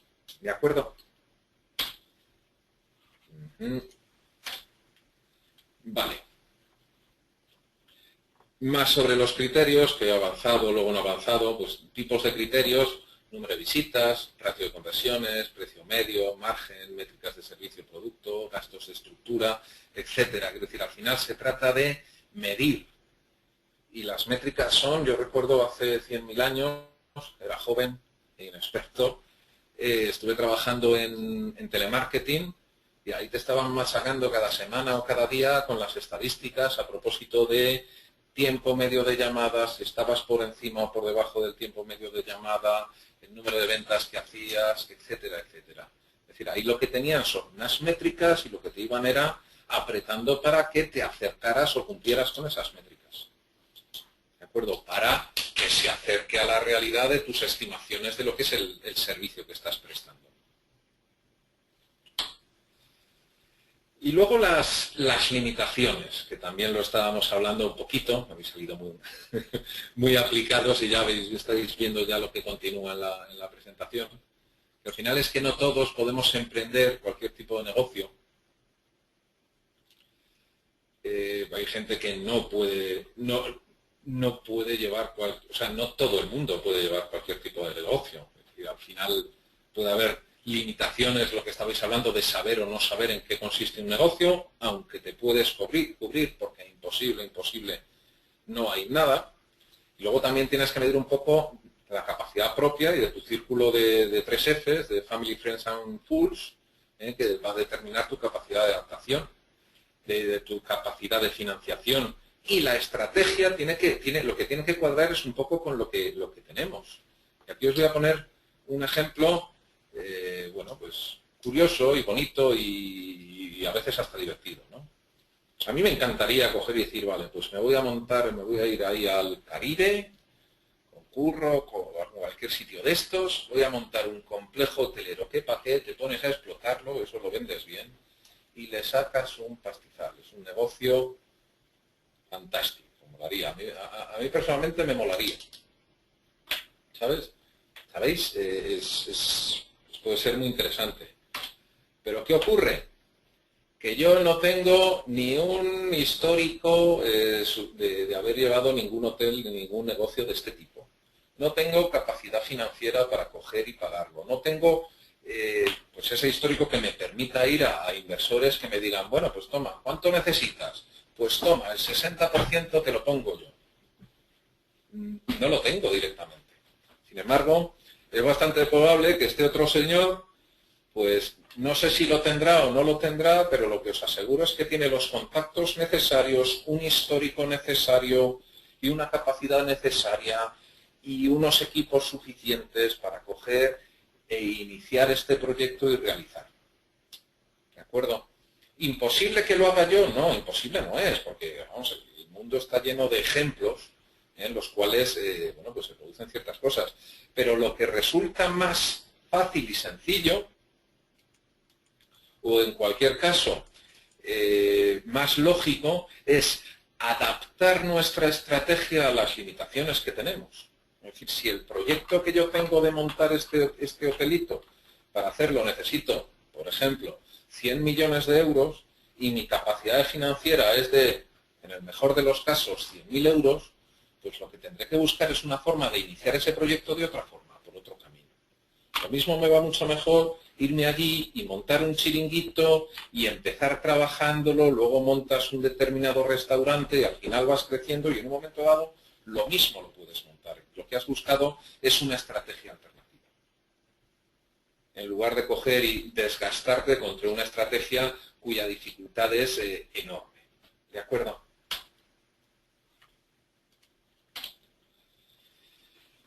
¿Qué otras opciones puedo tener? Pues buscar partners a quien venderle ese producto. Otra opción, en lugar de coger y el chiringuito, pues digo, vale, pues me voy a ver al señor NH o cualquiera de estos y le digo, mira, es que tengo esta localización de este sitio y es que va a ser el mejor hotel, el mejor sitio que vamos a. Me voy buscando un partner que sí que empieza a tener esa capacidad o esa financiación y me ayuda, empezamos a movernos para tratar de generarlo. Y la otra, que era la que decía al principio, es de reducir las necesidades financieras y optar por estrategias de bootstrapping o lean startup. Y diréis, ¿y esto qué es? Bueno, aquí en los financieros y en todo el tema de finanzas, mucho. En el tema de emprendimiento también, ahora se están utilizando muchísimo, se utilizan muchísimo los anglicismos, yo os pido disculpas, ¿de acuerdo? Pero en eso los anglosajones son muy precisos y muy puñeteros y dicen exactamente, se saca una palabra que quiere decir exactamente lo que ellos quieren decir. Y al final el traducirlo se hace complicado. ¿De acuerdo? Bueno, vamos a analizar ya en esta última media hora las estrategias de low finance, o sea, de financiarse con poquillo dinero. El bootstrapping. El bootstrapping es una palabra americana. El bootstrap son unas tiras que tienen las botas que sirve para ponérmelas yo solito. Es decir, te pones la bota, enganchas esas tiras de estas botas de caña alta, te la pones y así no necesitas ayuda de nadie, ¿no? Y a raíz de pues de esta definición o de esta palabra surge el concepto de bootstrapping, que se trata de autofinanciarse con lo mínimo. O sea, ir haciendo el negocio con lo mínimo sin ir a inversores o yendo muy poco a inversores privados, etcétera. Y lo que se trata es de autofinanciarse. Entonces se trata de crear de dirigir el negocio directamente a vender. Prepara un producto, lo que os decía del chiringuito, pues voy a crear un chiringuito así un poco de esa forma y entonces salgo y así con eso ya empiezo a generar dinero. Y con esto primero que voy generando, lo que voy haciendo es tratando de crecer. Efectivamente voy a crecer, voy a ir creciendo muy lentamente, voy a ir creciendo en función que vaya generando ingresos. Pero es una vía. Es una vía para empezar a funcionar y empezar a desarrollar un proyecto con poca financiación. El que tenga poca financiación no quiere decir que no tenga crédito. Puedo tener algo, pero estás limitado y lo que vas haciendo es primar el funcionar sobre el financiar. A ver, si quieres crecer, no vale. Si quiero crecer muy rápidamente, no vale. Pero si quiero desarrollarlo, sí me vale. Y si quiero empezar a desarrollar, sí me vale.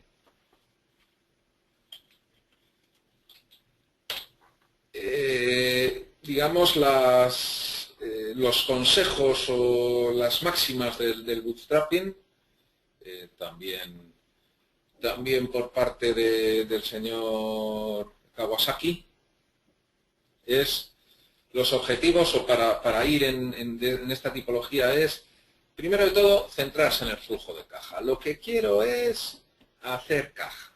Es decir, yo voy vendiendo algo y lo vendo y voy haciendo caja. Las estimaciones tienen que ser, otra palabra anglosajona, bottom-up. Es decir, de abajo arriba. Es decir, si hago esto, entonces consigo esto otro. Es decir, vamos construyéndolo de abajo arriba.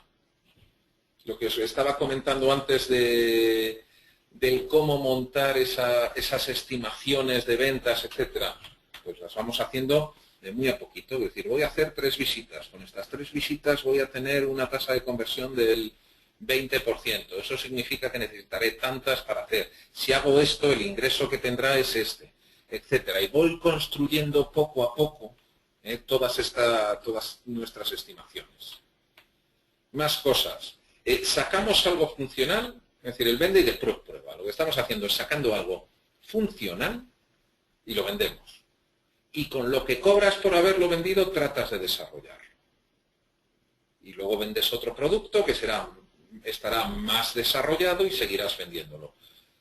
Pero lo que estás tratando siempre es de, vale, si ya tengo un producto básico, tengo un prototipo básico, lo que intento hacer es venderlo, con lo básico que sea. Mientras ya sea funcional, el primer beta ya lo estoy vendiendo.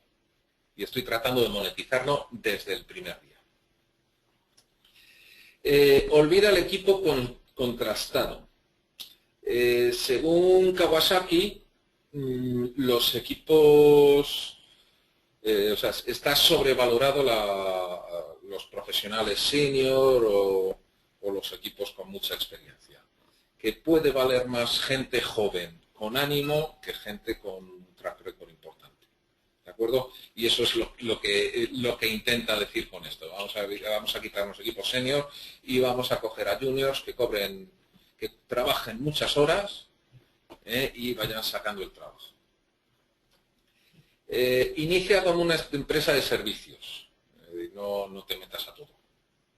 Es decir, no te metas a todo, no te metas a hacer las inversiones, etcétera. No hay por qué invertir, simplemente puedes externalizar y puedes ir haciéndolo. Puedes externalizar o puedes apalancar o puedes reducir lo que estás gastando en el negocio. Es decir, se dan ejemplos que los habréis vivido, de gente que a la vez que está sacando un determinado proyecto, pues está trabajando. Entonces, pues bueno, no dejo mi trabajo, lo que pasa que disminuyen las horas que le puedo dedicar, pero a la vez estoy trabajando en otro punto, ¿no? Funcionalidad frente a forma, es decir, de todas las cosas que necesites, buscando lo que cumpla tus necesidades, no que tenga un diseño bonito. Es decir, me pueden gustar mucho los iPad de Apple o las tablets de Samsung, etcétera, pero si encuentro esta tablet de todo a 100 y me sirve para hacer lo mismo, pues me compro esa tablet de todo a 100 y me quedo tan agustico. Es decir, hay que ir a gastar lo mínimo.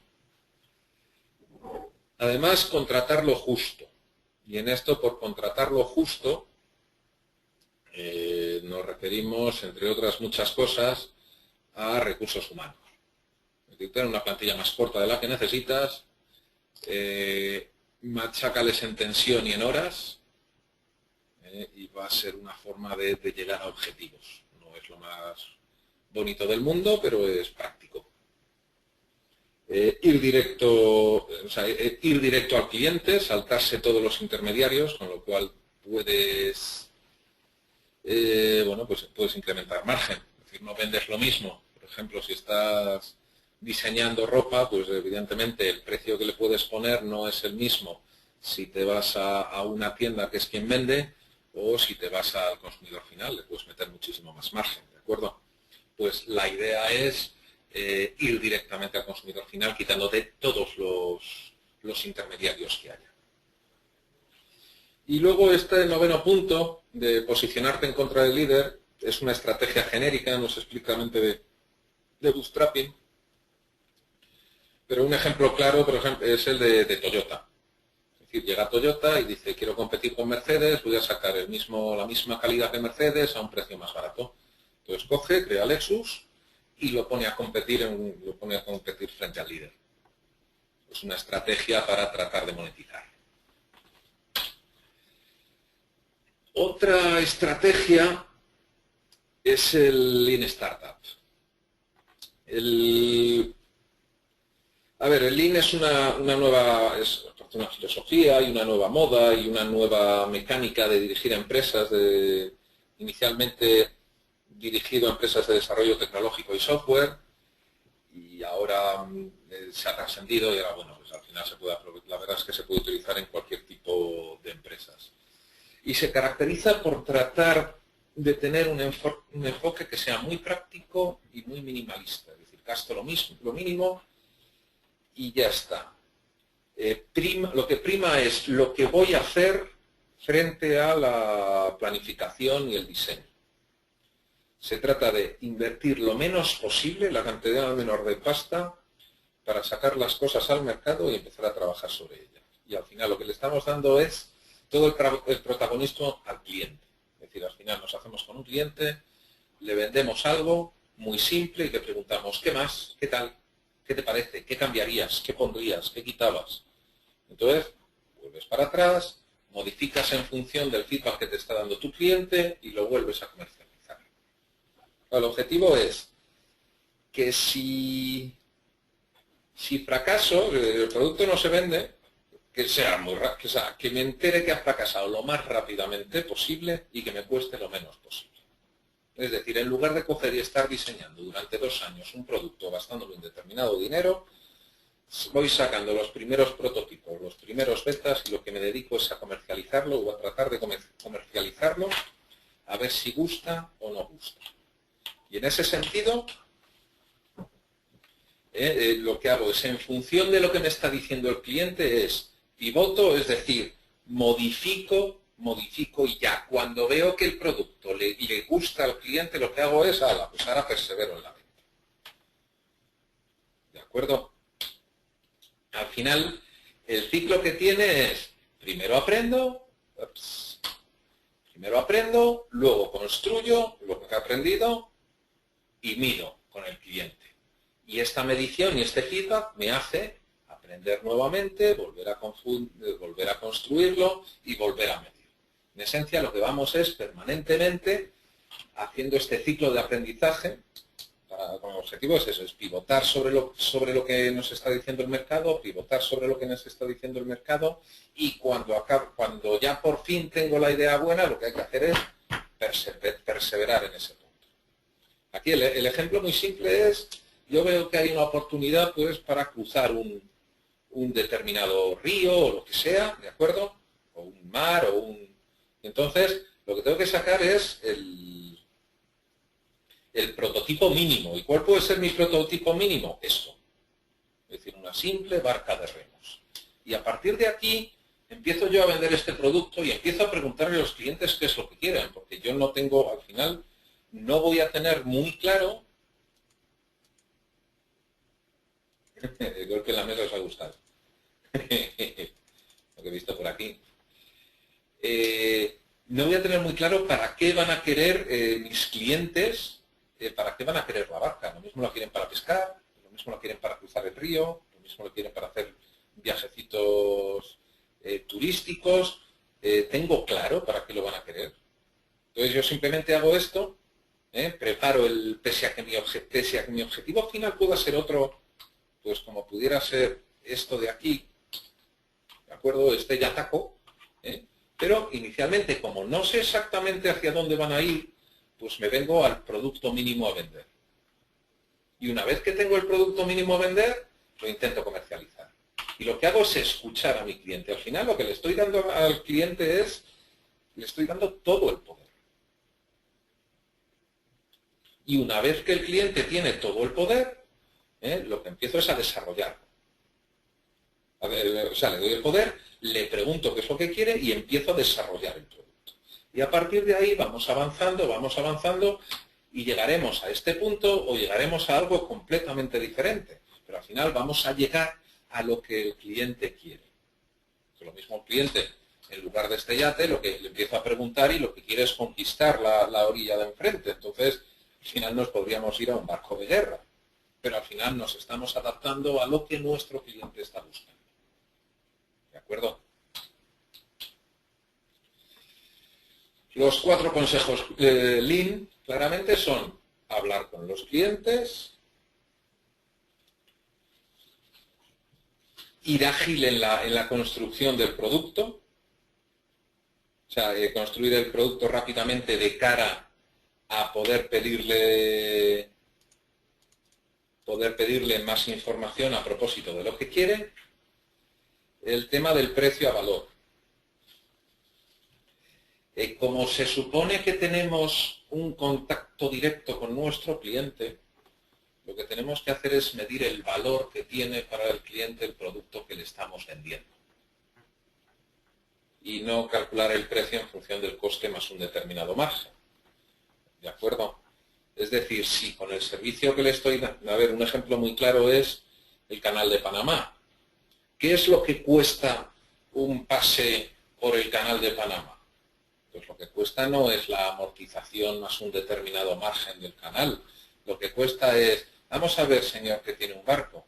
¿Qué le cuesta a usted bajar para abajo todo el continente sudamericano, cruzar el cabo de Buena Esperanza? Sí, no. Qué triste. Cruzar el cabo y tirar para arriba. ¿Qué me cuesta a mí esto? Vale, pues en función de lo que te cuesta eso, yo pondré el precio del paso por aquí. Porque al final, que por ejemplo el Canal de Panamá es el principal canal de comunicación de mercancías entre la costa este y la costa oeste de los Estados Unidos, elige cuál es el valor que tiene el poder acortar por el Canal de Panamá. Enorme. Y tiene una medición clarísima económica. Y las tarifas van en función a esa tarifa, van en función de ello.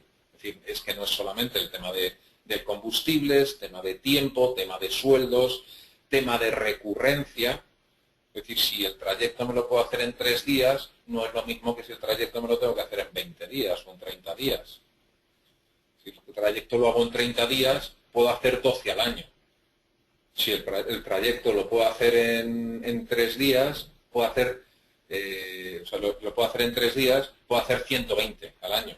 Fijaos la recurrencia. Por lo tanto, el coste y el valor y el importe que puedo pedir es mucho mayor. Y finalmente, el último es obtener el mínimo producto viable y empezar a crecer con las mejoras.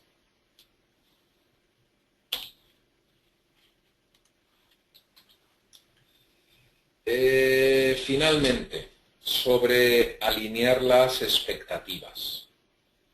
Nosotros, si estamos presentando ante un inversor, ante un posible inversor, un determinado producto, nosotros tenemos nuestras metas y nuestros objetivos. Pero los inversores tienen los suyos. ¿De acuerdo? Aquí el concepto, no sé si habréis oído, espero que sí, el concepto de empatía. Hay que tener empatía con la persona con la que estás hablando. Más que nada para que el mensaje llegue. Si yo me centro en el carácter funcional de la aplicación que estoy haciendo y mi inversor es un capital riesgo o es un business angel que lo que quiere hacer es sacar dinerito y su único objetivo y meta es ver qué rentabilidad le da. El que yo le esté contando las maravillas que puede hacer y dejar de hacer esta aplicación o este producto que estoy haciendo, al señor business angel le da exactamente lo mismo. Es decir, la información que él quiere recibir es una información bajo criterios de rentabilidad. Por eso es importante tener empatía. Cada inversor puede tener sus expectativas. Es decir, hay business angels que pueden estar más alineados con, bueno, pues carácter social del proyecto o simplemente el carácter económico o que estén buscando negocios, digamos, de nuevas tecnologías, apps o internet, buscando, bueno, pues un crecimiento alto, etcétera. Pero al final lo que está buscando son sus expectativas. Lo que tenemos que hacer es cubrir esas expectativas. Os voy a dar un ejemplo real, un poco zafio, pero real, absolutamente real. En este caso no lo consiguieron, pero para que veáis cómo se puede dirigir algo para que le interese o tratar de que le interese al que está oyendo.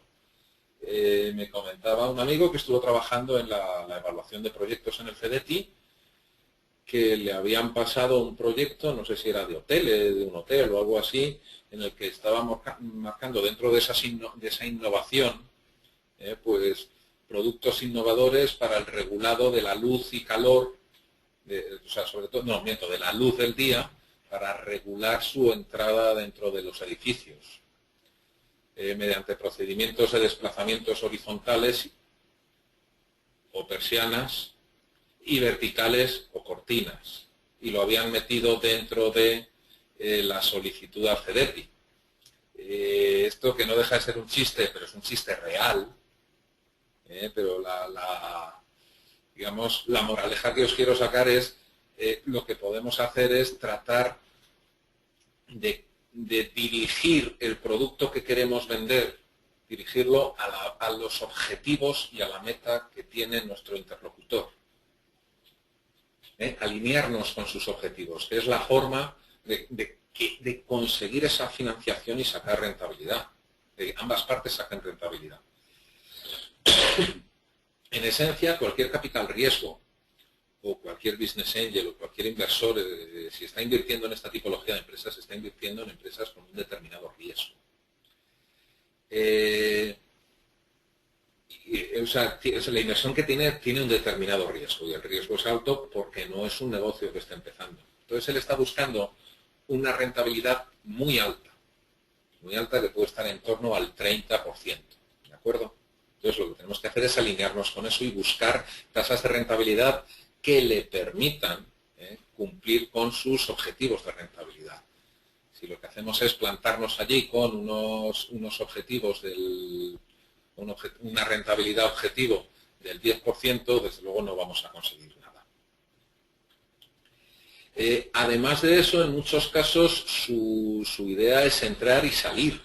Es decir, van a entrar, van a financiar un determinado crecimiento del modelo de negocio y luego lo que van a hacer querer es salir. Entonces es importante ya marcar cuál es la expectativa de salida. O sea, la expectativa de salida y la estrategia de salida. Entonces, en función de esa estrategia de salida, le estamos facilitando su entrada, su salida y su objetivo. Y lo que tenemos que hacer es nuestra expectativa de negocio y nuestra idea de negocio, adaptarla a sus expectativas, adaptar nuestra estrategia a las expectativas que pueden tener nuestros inversores. Tipos de expectativas. Bueno, pues en temas de financiación pública, las ayudas, un ejemplo es el de las ayudas europeas, que formar parte de un consorcio que tiene un proyecto en el que nuestra propuesta tecnológica tiene que encajarse. Entonces ahí lo que tenemos que hacer es adaptar nuestro proyecto a las necesidades del consorcio y no a la inversa. Es decir, al final, si mi producto lo puedo encajar en un proyecto mucho más grande, pues aparte de todo, es muchísimo más lógico adaptar nuestro proyecto a ese consorcio más grande y no al revés. También, por ejemplo, en el tema de la financiación privada, pues lo que os estaba comentando antes, de las altas rentabilidades a través de estrategias de salida. Si tenemos un posible inversor que lo que está buscando es una estrategia de salida con gran rentabilidad y nosotros le estamos ofertando un crecimiento paulatino, etcétera, un crecimiento suave, moderado, pues no vamos a llegar a acuerdo, tendríamos que modificar la estrategia. Y bueno, ya finalizando, como conclusiones os vuelvo a marcar el peligro del cash. El cash es el que manda Y lo que tenemos que evitar es ese fracaso por cash, y la forma de evitarlo es, pues eso, a través de esa planificación financiera, pero una planificación financiera marcada por hitos y con todas las mediciones. ¿De acuerdo? Con todas las mediciones, con todos esos KPIs, esos marcadores que nos permitan planificar y medir todo nuestro modelo de negocio. Todo ello bien centrado en el cash, que no tengamos problemas económicos y siendo conscientes de las limitaciones que tenemos a la hora de generar nuestro negocio. Si estamos optando porque no tenemos acceso a esa financiación, optemos por estrategias de poca inversión, arriesgar lo mínimo hasta que veamos que esto pueda funcionar, y finalmente, cuando estemos buscando inversión, pues alinearnos con sus expectativas. Teníamos por aquí una pregunta: ¿qué pasa si el cliente paga a meses y los desembolsos anticipados son importantes? Si el cliente me paga tarde y los desembolsos anticipados son importantes, tenemos que buscar la vía de financiación. Y la financiación tendrá que ser en función de pues nuestras posibilidades de financiación, a 30, 60, 90 días. O sea, por uno, lo que estamos financiando, y en función de las 3 Fs, o en función del dinero que podamos poner, o si no, lo que tendremos que hacer es medir y acotar mucho los volúmenes que estamos vendiendo para no pasar. Y espero haber contestado. Estamos en temas de líneas de crédito. A ver, tema de las líneas de crédito, no entiendo exactamente. Ya, va unido. A ver, el tema de las líneas de crédito es otra opción de financiación. Luego, lo que tienes que ver es si esa financiación, pero una línea de crédito es lógica cuando tú tienes un componente estacional en tus ventas. Con lo cual, si por ejemplo mis ventas son en la campaña de verano, vendo más en la campaña, o sea, tengo que financiar ventas para la campaña de verano y luego en la campaña de invierno la he recuperado. Entonces, en ese caso, yo es que no necesito el dinero durante los 12 meses al año, lo necesito durante 6 meses. Entonces, pagar financiación, bien sea de capital, bien sea de capital o bien sea financiación a largo plazo bancaria, pues solamente 6 meses al año, pues es caro. Entonces puede resultar bastante mejor estar teniendo una financiación de esta tipología, una póliza de crédito. Si no tienes otra opción, no tienes otra opción. Es decir, si lo que tienes es una comercialización más constante, pero es tu única forma de financiación, pues es tu única forma de financiación, no es la más indicada. ¿De acuerdo? Lo que hay que buscar es cuál es la financiación que efectivamente te conviene. A ver, perseverar, ya.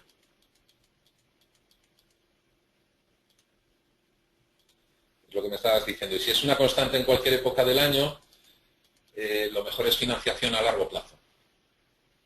Es decir, al final, la teoría del fondo de maniobra lo que viene a decir es que una parte de mi activo circulante la financiamos con capitales a largo plazo. Esos capitales a largo plazo tendría que ser o financiación a largo plazo por parte de un banco o capital propio. ¿De acuerdo? Los tengo que ir manteniendo en el tiempo. Al final, como no lo puedes financiar todo, es decir, al final, como el periodo medio de maduración es positivo, tenemos una parte de inversión que está metida en nuestro circulante y está, en cierto sentido, de forma fija en mi actividad. Entonces, ¿cómo es la forma de financiar eso? Pues con capitales permanentes en la empresa. Si no, reducir ventas y empezar a crecer poco a poco, ir dotándome de reservas, que al final es un capital, para que en el transcurso del tiempo lo podamos financiar. Pero ahí las claves son o financiación o gestión de ventas. La financiación, puedo ir o puedo no ir. Pero las ventas, yo soy quien decido cuánto vendo o cuánto no vendo, en general, vamos.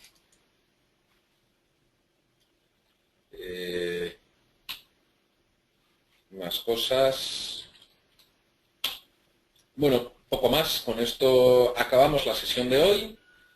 Y ahora lo que abrimos, si os parece, a ver, tengo más dudas, más preguntas por aquí.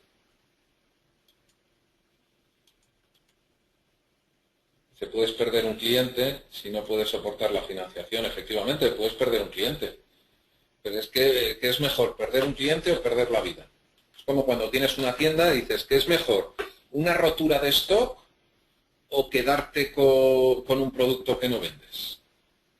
Hombre, es que si alguien viene, pide una cosa y no la tienes, has tenido una rotura de stock y has perdido ese dinero, esa venta. Pero como compres algo que no vendes, todo eso es pérdida. Entonces, ¿qué es mejor? No hay una opción que digas, no, es que lo mejor es, a ver, pero tienes que equilibrar y ver qué es lo más práctico y lo mejor de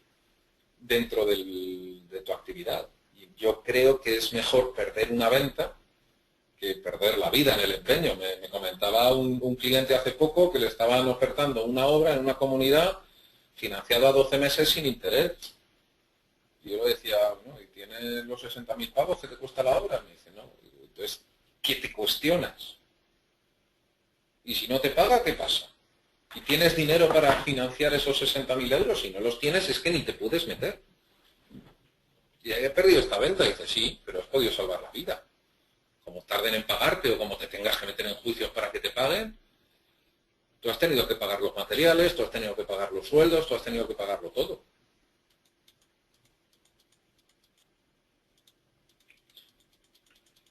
A ver. Vale, no sé si tenéis, veo caras sonrientes, no sé si tenéis más dudas, pero a partir ya de mañana las podemos ir poniendo en el foro, donde también colgaremos unos materiales, aparte de esta presentación, y vamos trabajando en los próximos días en el foro. Si os parece bien. Y aquí viene Rubén, ¿no? Sí, Yago. Pues me he mantenido al margen, ahora aparezco en escena. Sí, bueno, pues como bien ha dicho Yago, pues mañana ya nos ponemos en marcha, se os va a dar de alta dentro de nuestro campus virtual, ¿de acuerdo? Se va a ir subiendo todo el material didáctico, bueno, y la presentación que acaba de realizar Yago. Y también colgaremos pues material de apoyo que, bueno, hemos creído oportuno el hecho de que lo tengáis, ¿de acuerdo? Para que lo reviséis y lo podáis descargar. Y bueno, como bien ha comentado también Yago, pues se van a abrir unas líneas de debate con un foro, de manera que podáis realizar las consultas y las dudas oportunas a él, ¿de acuerdo? Así que bueno, si no hay más dudas con respecto a todo esto, yo creo que podemos dar por finalizado ya esta primera sesión, ¿de acuerdo? Y nada, recordaros también pues el siguiente seminario web, que como bien ha dicho Yago, pues se va a explicar un poquito y se va a entrar un poquito más en detalle en cómo realizar debidamente unas proyecciones financieras, entrando un poquito en conceptos más financieros. Y bueno, que va a tener lugar el 8 de abril, pero bueno, mientras tanto vamos a seguir trabajando a través del campus virtual de nuestra plataforma con este material y con el foro, ¿de acuerdo? Venga, pues muy bien. Muchísimas gracias, Yago, por la ponencia y gracias a cada uno de los participantes por la asistencia al mismo. No, María, son los días 8 y 9 de abril, no el 9 y el 10. Venga, gracias a vosotros y gracias de nuevo, Yago. Muchas gracias y gracias a todos por estar allí. Hasta luego. Nos vemos en el foro. Chao.